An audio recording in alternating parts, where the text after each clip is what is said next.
नमस्कार, जकस रेसिपीजमध्ये तुम्हा सर्वांचे पुन्हा एकदा खूप खूप स्वागत आहे। नाश्ता असो अथवा टिफिन असो, रोज काय करावे असा प्रश्न प्रत्येक गृहिणीला पडत असतो।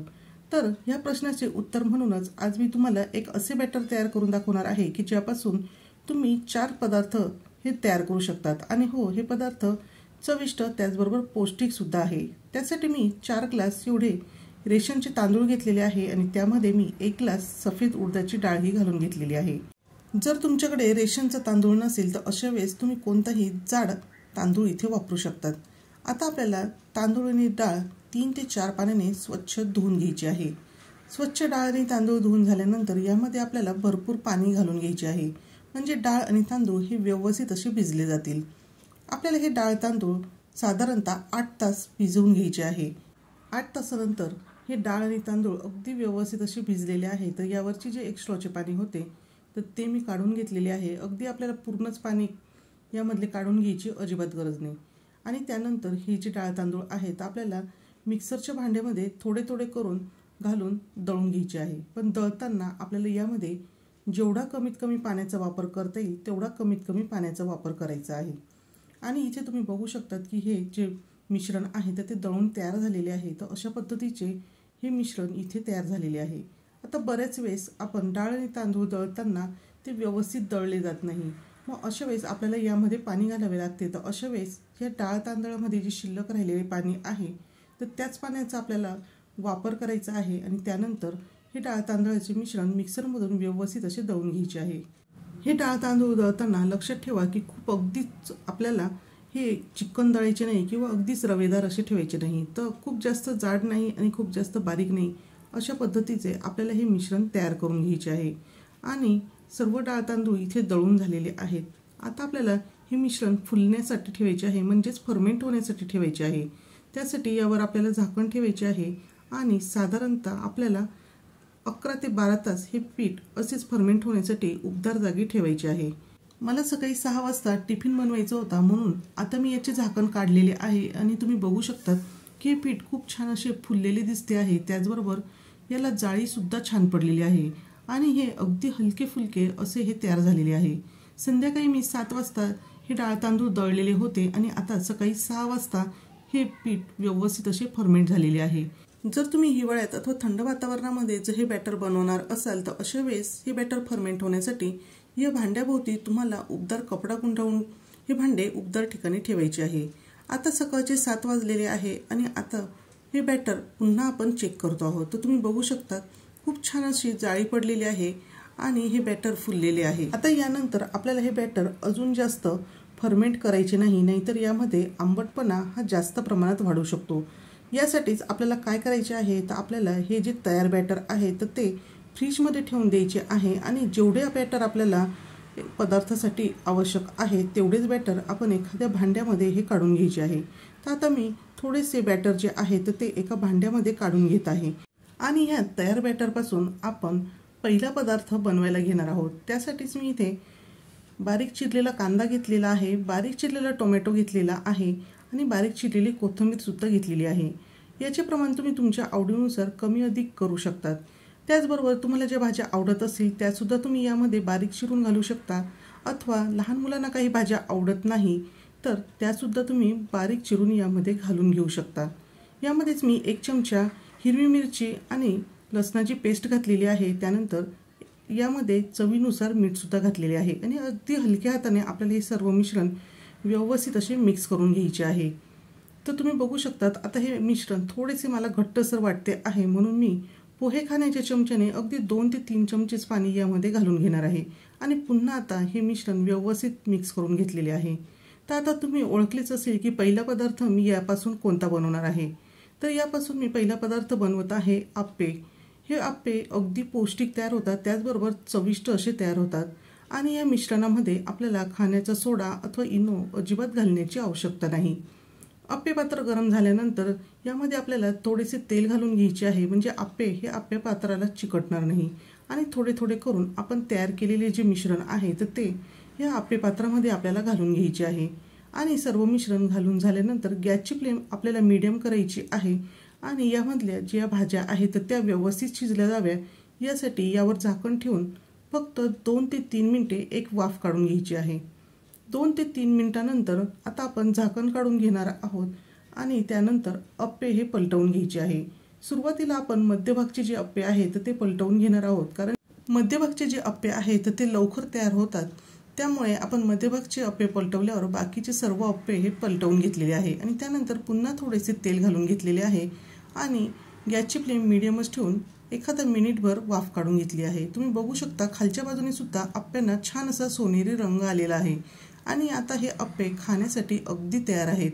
तर या तयार बॅटरपासून हा पहिला पदार्थ चविष्ट पौष्टिक असा तयार झालेला आहे। तर आता आपण अप्पे बघणार आहोत की ते बाहेरून छान असे कुरकुरीत आणि सोनेरी रंगाचे दिसत आहेत, आतून कसे झालेत। तर आपण यामध्ये इनो सोडा घातलेला नाही तरी सुद्धा याला खूप छान अशी जाळी पडलेली आहे आणि अगदी हलके फुलके हे अप्पे इथे तयार झालेले आहेत। तर तुम्ही सुद्धा हा पदार्थ नक्कीच बनवून बघा। या अप्प्यांमध्ये तुम्ही वेगवेगळ्या प्रकारच्या पालेभाज्या सुद्धा बारीक चिरून घालून घेऊ शकतात। आता तयार बॅटरपैकीच थोडेसे बॅटर मी पुन्हा एकदा एका भांड्यामध्ये काढून घेत आहे आणि त्यानंतर यामध्ये चवीनुसार मीठ घालून घेते आहे आणि आता आपल्याला हे मिश्रण व्यवस्थित असे मिक्स करून घ्यायचे आहे। मिक्स करताना आपल्याला अगदी हलक्या हाताने हे मिश्रण मिक्स करायचे आहे, कारण की हे अगदी छान असे हलके फुलके तयार झालेले आहे आणि खूप जास्त जर आपण जोरात हे मिक्स केले तर त्यातला जो हलकेपणा आहे तर तो कमी होऊ शकतो। हे मिश्रण घट्ट वाटत होते म्हणून मी अगदी 2 ते 3 चमचे पाणी यामध्ये घालून घेतलेले आहे आणि हे मिश्रण छान असे तयार झालेले आहे। आता आपण याच मिश्रणापासून दुसरा पदार्थ बनवत आहोत, ते म्हणजे इडली। अगदी सर्वांचाच आवडीचा पदार्थ आहे आणि बनवायला सुद्धा सोपा आहे। इडली पात्राला मी सर्वात आधी तेल लावून घेतलेले आहे, म्हणजे इडल्या ह्या इडली पात्राला अजिबात चिकटणार नाही। तर आता मी फक्त 2 प्लेटच इथे इडल्या तयार करून घेत आहे, त्यामुळे दोन्ही प्लेटला मी तेल लावून घेतलेले आहे आणि त्यामध्ये इडलीचे बॅटर घालते आहे। त्याचबरोबर दुसऱ्या बाजूला ज्यामध्ये इडली वाफवायची आहे त्यामध्ये पाणी सुद्धा गरम करायला ठेवलेले आहे। पाणी छान असे गरम झालेले आहेत, त्यामध्येच हे इडलीचे स्टँड मी ठेवून घेतलेले आहे। आता यावर झाकण ठेवायचे आहे। गॅसची फ्लेम मीडियम ठेवून 10 ते 12 मिनिटं आपल्याला हे इडल्या व्यवस्थित अशा वाफवून घ्यायच्या आहे। इडल्या वाफता आहे तोपर्यंतच आता आपण ह्या एका बॅटरपासून तिसरा पदार्थ बघणार आहोत। हा सुद्धा पदार्थ अगदी सोपा आहे। आता इडलीचं जे बॅटर शिल्लक होतं त्यामध्येच मी अजून थोडेसे पाणी घालून घेतलेले आहे आणि हे बॅटर अजून थोडेसे असे सैलसर करून घेतलेले आहे। लक्षात ठेवा, आपल्याला आता प्रत्येक वेळेस प्रत्येक पदार्थ करताना हे बॅटर जे आहे तर त्याची कन्सिस्टन्सी लक्षात घेणे आवश्यक आहे। दुसऱ्या बाजूला मी तवा गरम करायला ठेवलेला होता, त्यावरच मी सर्व बाजूने व्यवस्थित तेल हे पसरवून घेतलेले आहे आणि तयार जे बॅटर आहे तर ते तव्यावर आपल्याला घालून घ्यायचे आहे। आता हे बॅटर आपल्याला खूप जास्त पसरवायचे नाही, तर हलकेसे आपल्याला हे जाडसर ठेवायचे आहे, कारण की आपण यापासून बनवत आहोत उत्तप्पा। यावरच मी बारीक चिरून घेतलेला कांदा, बारीक चिरलेला टोमॅटो, त्याचबरोबर बारीक चिरलेली कोथिंबीर आणि बारीक चिरलेली हिरवी मिरची सुद्धा घालून घेतलेली आहे। यावर सुद्धा तुम्ही तुमच्या आवडीनुसार हव्या त्या भाज्या या घालून घेऊ शकता, जसं की तुम्ही यावर किसलेलं गाजर सुद्धा घालून घेऊ शकता। त्याचबरोबर तुम्ही यावर बारीक चिरलेली मेथी, पालक असे सुद्धा घालून घेऊ शकता। त्यावरच मी अगदी चिमूटभर लाल मिरची पावडर घातलेली आहे आणि चिमूटभर मीठ सुद्धा घालून घेतलेले आहे। आता आपण ह्या उत्तप्प्याच्या सर्व बाजूने तेल सोडणार आहोत आणि यावर झाकण ठेवून गॅसची फ्लेम मीडियम ठेवायची आहे आणि 2 ते 3 मिनिटे वाफ काढून घेणार आहोत। उत्तप्पा हा डोस्यापेक्षा थोडासा जाडसर असतो, त्यामुळे इथे मी हा उत्तप्प्याचा जो बॅटर आहे तो जास्त असा पसरवून घेतलेला नाही। आता आपण हा उत्तप्पा पलटवून घेणार आहोत आणि दुसऱ्या बाजूने सुद्धा आपल्याला हा उत्तप्पा हलकासा असा भाजून घ्यायचा आहे। पुन्हा आता आपण उत्तप्प्याच्या बाजूने आणि वरच्या बाजूने तेल हे घालून घेणार आहोत आणि एखादा मिनिटभर झाकण न ठेवताच हा उत्तप्पा आपल्याला तव्यावर भाजून घ्यायचा आहे। इथे तुम्ही बघू शकता आपला पौष्टिक चविष्ट असा उत्तप्पा तयार आहे। आणि सर्वात शेवटचा आणि चौथा पदार्थ आपण बनवणार आहोत ते म्हणजे डोसा। तर आता हे बॅटर अजूनच मी सैलसर केलेले आहे, म्हणजेच मी यामध्ये अजून थोडेसे पाणी घातलेले आहे। उत्तप्प्यापेक्षा डोस्याचे बॅटर हे थोडेसे पातळसर असते। तयार डोस्याचे बॅटर व्हिडिओ दाखवल्याप्रमाणे तव्यावर घालून घ्यायचे आहे आणि अगदी हलक्या हाताने चमच्याने ते पसरवून घ्यायचे आहे। तुम्ही बघू शकता डोस्याला खूप छान अशी जाळी पडलेली आहे। सर्व बाजूने तेल सोडायचे आहे आणि एखादे 2 मिनिट मीडियम फ्लेमवर हा डोसा असाच राहू द्यायचा आहे। ज्यावेळेस अशा पद्धतीने थोडासा हलकासा सोनेरी रंग यायला सुरुवात होईल आणि याच्या कडा ह्या आपोआप सुटायला लागतील, तेव्हा समजावे की आपला हा डोसा इथे तयार झालेला आहे. आणि तुम्ही बघू शकता खालच्या बाजूने अगदीच छान असा हा डोसा तयार झालेला आहे. जसा रेस्टॉरंटमध्ये मिळतो अगदी तसा हा डोसा इथे तयार झालेला आहे.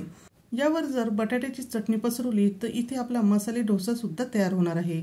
आपण जे बॅटर तयार केले तर ते फर्मेंट झाल्यानंतर जर लगेचच तुम्ही फ्रीजमध्ये ठेवले तर ते 3 ते 4 दिवस सहजपणे टिकू शकते आणि तुम्ही यापासून रोज वेगवेगळे इथे दाखवलेले पदार्थ हे नक्कीच तयार करू शकतात. इथे इडल्या या हलक्याच्या थंड झालेल्या आहेत तर लगेचच त्या मी चमच्याने काढून घेत आहे. इथे तुमच्या लक्षातच आले असेल की इतर पदार्थांप्रमाणे इडली सुद्धा इथे अगदी मऊ, लुसलुशीत आणि जाळीदार अशी तयार झालेली आहे. आणि हो, आपल्याला प्रत्येक पदार्थ बनवताना यामध्ये पाण्याची जी कन्सिस्टन्सी आहे तर ती थोडीफार फक्त कमी जास्त करायची आहे. जसे की इडलीसाठी बॅटर हे घट्टसर लागते, तर थोडेसे सैलसर बॅटर जर केले तर त्यापासून उत्तप्पा तयार होतो आणि अजून थोडे पाणी जर घातले तर त्यापासून तयार होतो तो डोसा. तर करायलाही अगदी सोपे आहे आणि त्याचबरोबर चविष्ट आणि भरपूर सारे पदार्थ एका बॅटरपासून तयार होतात. तर मग तुम्ही वाट कसली बघताय? तुम्ही सुद्धा असेच वेगवेगळे पदार्थ बनवण्यासाठी हे बॅटर नक्कीच तयार करा आणि व्हिडिओ जर आवडला असेल तर व्हिडिओला लाईक करा, शेअर करा, नवीन असेल तर सबस्क्राईब करा. पुन्हा भेटूया अशाच एका झकास रेसिपीसोबत.